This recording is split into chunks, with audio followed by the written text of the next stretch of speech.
Iran এত missile হামলা চালালেও ইসরায়েলের ক্ষতি আনুপাতিক হারে খুব কম। এর কারণ খুঁজতে গিয়ে জানা গেছে, যখন ইরান ২০০টি ক্ষেপণাস্ত্র নিক্ষেপ করে তখন মাত্র ৮ থেকে ১০টি ক্ষেপণাস্ত্রই ইসরায়েলে পৌঁছায়। এর পেছনে কি কারণ থাকতে পারে যা নিয়ে বিভিন্ন মহলে দেখা দিয়েছে প্রশ্ন। ইরান ইসরায়েল সংঘাত পর্যবেক্ষণে বেরিয়ে আসছে বেশ কিছু কারণ। এক প্রান্তে ইরান, অন্য প্রান্তে ইসরায়েল, মাঝখানে ইরাক, সিরিয়া, জর্ডান, সৌদি আরব, এমনকি কিছু ক্ষেত্রে কুয়েত। সব মিলিয়ে প্রায় ১৭২৪ কিলোমিটারের বিশাল দূরত্ব। যখন ইরানের ব্যালিস্টিক ক্ষেপণাস্ত্র ইসরায়েলের দিকে নিক্ষিপ্ত হয় তখন প্রথম তাকে থামানোর চেষ্টা করে ইরাকের অবস্থানরত আমেরিকান সেনাবাহিনী, সংযুক্ত আরব আমিরাতে থাকা ফরাসি রাফায়েল যুদ্ধবিমান।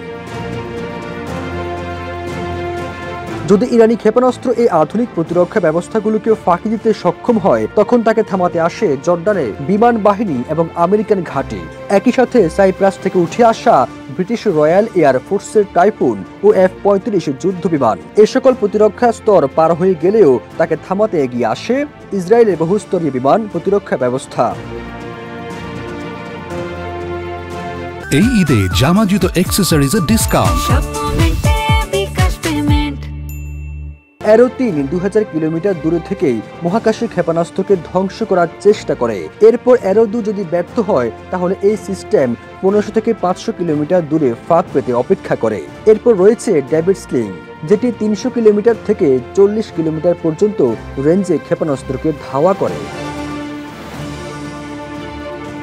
সবশেষে ক্ষেপণাস্ত্র যদি এত প্রতিরক্ষা ব্যবস্থাকে ফাঁকি দিয়েও এগিয়ে আসে তাহলে তাকে থামাতে প্রস্তুত থাকে আয়রন ডোম, যেটি ৭০ কিলোমিটার থেকে ৪ কিলোমিটার পর্যন্ত রেঞ্জে ক্ষেপণাস্ত্র ধ্বংস করার চেষ্টা করে। এখন প্রশ্ন হতে পারে, পৃথিবীর আর কোনো দেশের ক্ষেপণাস্ত্র কি নির্দিষ্ট লক্ষ্যে পৌঁছাতে এত বাধার সম্মুখীন হয়?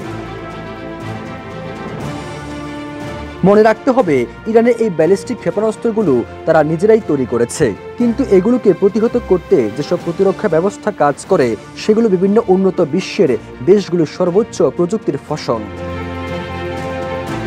সবুজ আলম, ইত্তেফাক।